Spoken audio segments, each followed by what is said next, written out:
जम्मू कश्मीर को रियासत का दर्जा बहाल कराने की जो मुहिम कांग्रेस नेशनल कॉन्फ्रेंस जैसी पार्टी ने छेड़ी है, उसमें कल शाम को जो दिल्ली में मीटिंग हुई है इंडिया ब्लॉक की, इंडिया अलायंस की पार्टीज की, उसमें भी डॉक्टर फारूक अब्दुल्ला जो कि नेशनल कॉन्फ्रेंस के चीफ हैं और फॉर्मर चीफ मिनिस्टर है, उन्होंने उसमें शिरकत की, महबूबा मुफ्ती ने शिरकत की। और फारूक अब्दुल्ला ने फिर एक बार कहा कि उन्होंने सभी पार्टी जो इंडिया ब्लॉक की का हिस्सा है उनको ये कहा है कि वो इस मानसून सेशन के दौरान इस मसले को जोर शोर से उठाए और सरकार पर एक दबाव बनाए कि वो जल्द से जल्द रियासत का दर्जा वापस बहाल करे जम्मू कश्मीर को।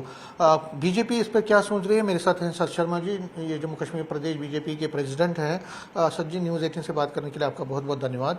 डॉक्टर फारूक अब्दुल्ला कल फिर उन्होंने मीटिंग में शिरकत की जिसमें सभी पार्टीज़ के थे, इंडिया ब्लॉक की पार्टीज़ के थे, और राहुल गांधी की इस डिनर मीटिंग में उन्होंने जब वो बाहर आए उन्होंने कहा कि हमने स्टेट इशू पे इस बात की है, सभी को कहा कि वो इसमें शिरकत करें, इस मूवमेंट को और बढ़ाए और मानसून सेशन के दौरान इसको बिल को पास करवाए। प्रधानमंत्री जी ने समय समय पर जम्मू कश्मीर के हर एक वासी को आश्वस्त किया है, आश्वासन दिया है और कहा है कि उचित परिस्थितियां उचित समय आने पर हम सबको स्टेटहुड का जो है वो दर्जा मिलेगा।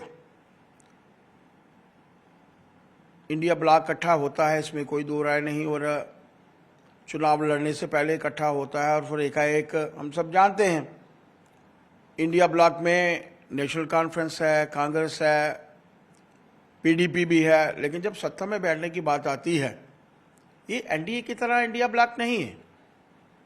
जब सत्ता में बैठने की बात आती है तब नेशनल कॉन्फ्रेंस अपने आप को अलग थलग कर लेती है, क्योंकि उनकी सीटें जो हैं जितनी रिक्वायरमेंट होती है सरकार बनाने के लिए वो मिल चुकी है। आज फिर ये इकट्ठे हुए हैं। आप मानकर चलिए कि जिस देश में रहने वाली पॉलिटिकल पार्टीज के हेड्स को प्रधानमंत्री जी के ऊपर विश्वास नहीं है, वो क्या करेंगे? प्रधानमंत्री जी ने सीधे तौर पर सभी को आश्वस्त किया है। संसद में होम मिनिस्टर साहब का बयान आया है, उन्होंने बात कही है कि उचित समय आने पर जम्मू कश्मीर को स्टेटहुड का जो है वो दर्जा मिलेगा। उचित परिस्थितियां यहां पर नहीं आए, इसके लिए नेशनल कॉन्फ्रेंस लगातार से काम कर रही है। इसके ऊपर कांग्रेस जो है वो लगातार से काम कर रही है। असेंबली लगती है, पहली असेंबली में 370 लाने के लिए 35 से लाने के लिए कवायद शुरू हो जाती है, जबकि वो जानते हैं ये दफन हो चुके हैं। ये आर्टिकल सेक्शन 370 आर्टिकल 35 से आर्टिकल आज जमीन के नीचे जा चुके हैं और उनको बाहर निकालने की कवायद शुरू करने का तात्पर्य यही है कि वो नहीं चाहते कि जम्मू कश्मीर में उचित परिस्थितियां आए। आज फारूक साहब ने 9 महीने का अपना व्हाइट कार्ड जो है वो इशू किया है, व्हाइट पेपर इशू किया है। क्या उन्होंने बताया कि 9 महीने के अंतराल में हमने क्या कार्य किए? 9 महीने के अंतराल में लोगों को बिजली नहीं मिल रही, पानी नहीं मिल रहा, आम समस्याओं से लोग जूझ रहे हैं। किसी का राशन कार्ड नहीं बन रहा, किसी को बीपीएल का कार्ड नहीं बन रहा। उन समस्याओं का हल करना सरकार की प्राथमिकताओं में से एक रहना चाहिए, वो उस पर कार्य नहीं कर रहे।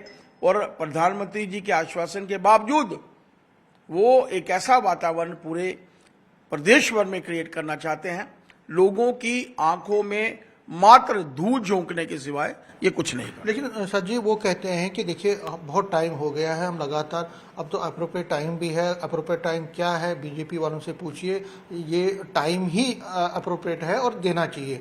अब क्या कर रहे हैं नेशनल कॉन्फ्रेंस और कांग्रेस की, वो पूरे नेशनल वाइज उसको एक मूवमेंट बनाना चाहते हैं। और जो उमर अब्दुल्ला ने चिट्ठी भी लिखी थी 42 पॉलिटिकल पार्टीज के चीफ विप्स को, वो भी उसी का एक हिस्सा है। और कल जो मीटिंग हुई है उसमें भी फारूक अब्दुल्ला जब बाहर निकले उन्होंने कहा कि सभी पॉलिटिकल पार्टीज को हमने समझाया है जो अपोजिशन पार्टीज हैं, और मुझे पूरा यकीन है कि ये लोग पार्लियामेंट में। तो आपको नहीं लगता कि ये नेशनल कॉन्फ्रेंस जो है पार्लियामेंट के जरिए अब एक गोलबंदी करना चाहती है, मोर्चाबंदी करना चाहती है इस मुद्दे पे नेशनल वाइज? जिन लोगों को देश के प्रधानमंत्री जी के ऊपर विश्वास नहीं है, वो पॉलिटिकल पार्टी जम्मू कश्मीर के हक की मैं भी बात करता हूं, जम्मू कश्मीर के लिए हम लोगों को बात करनी भी चाहिए। आज़ादी के बाद हमारे ऊपर 370 थोपा गया, 35 से थोपा गया। क्या देश भर में पॉलिटिकल पार्टीज उस वक्त इकट्ठी हुई थी? आज 370 हटाया गया है, 35 से हटाया है। हमें अपना हक मिला है। हमारी मातृशक्ति जो शादी करके इस प्रदेश से बाहर चली जाती थी, हमारे जो उनके सर्टिफिकेट्स जो बनते थे, उनके पीआरसी जो बनते थे, वैलिड टिल मैरिज होते थे, आज उनको उनका हक मिला है। वेस्टर्न पाकिस्तान फ्यूजियों को उनका हक मिला है, गोरखा समाज को उनका हक मिला है। आप मानकर चलिए, वाल्मीकि समाज को उनका हक मिला है, इन लोगों को उनका हक मिला है। तो आज नेशनल कॉन्फ्रेंस को लगता है कि कुछ ना कुछ कमी हुई है। 100 परिवार इन जो आर्टिकल्स हैं इसका फायदा लेते थे। आर्टिकल्स हटने के बाद यहां पर अच्छा वातावरण बना है और प्रधानमंत्री जी ने आश्वस्त किया है कि स्टेटहुड मिलेगी। वो पूछना कि कब होगा? मैंने कहा उचित परिस्थितियां, और मैंने कहा और उचित परिस्थितियां नेशनल कॉन्फ्रेंस नहीं ले जाने का प्रयत्न कर रही है, नहीं आने देना चाहती। तभी तो वो ऐसी क्रिएशंस कर रहे हैं, तभी तो वो उर्दू का सब्जेक्ट जो है वो कंपल्सरी कर रहे हैं, जबकि वो जानते हैं मेजॉरिटी बच्चे आज उर्दू नहीं पढ़ते। लेकिन एक क्योटिक पोजीशन जो है जम्मू कश्मीर में बने, एक क्योस सी पोजीशन जम्मू कश्मीर में बने, ऐसा वातावरण नेशनल कॉन्फ्रेंस भी, कांग्रेस भी और पीडीपी भी जो है बनाना चाहती है। आप मानकर चलिए, हम लोगों को अपना हक मिलेगा। उचित समय का हमें इंतजार करना चाहिए।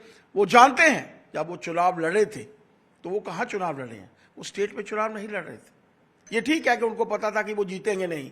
1,46,000 वोट भारतीय जनता पार्टी से कम लेने के बावजूद वो सत्ता में है। अब सत्ता में आने के बाद उनको लगता है कि स्टेटहुड जो है मिलनी चाहिए। उससे पहले अगर स्टेटहुड में उनको लड़ना था तो स्टेटहुड आने का इंतजार करना चाहिए था, लेकिन उन्होंने इंतजार नहीं किया। आज स्टेटहुड मिलेगी, इसमें कोई दो राय नहीं। उचित परिस्थितियां प्रधानमंत्री जी ने कहा है और हम प्रधानमंत्री जी की कही कोई बात के ऊपर कोई प्रश्न चिन्ह नहीं लगाना चाहते।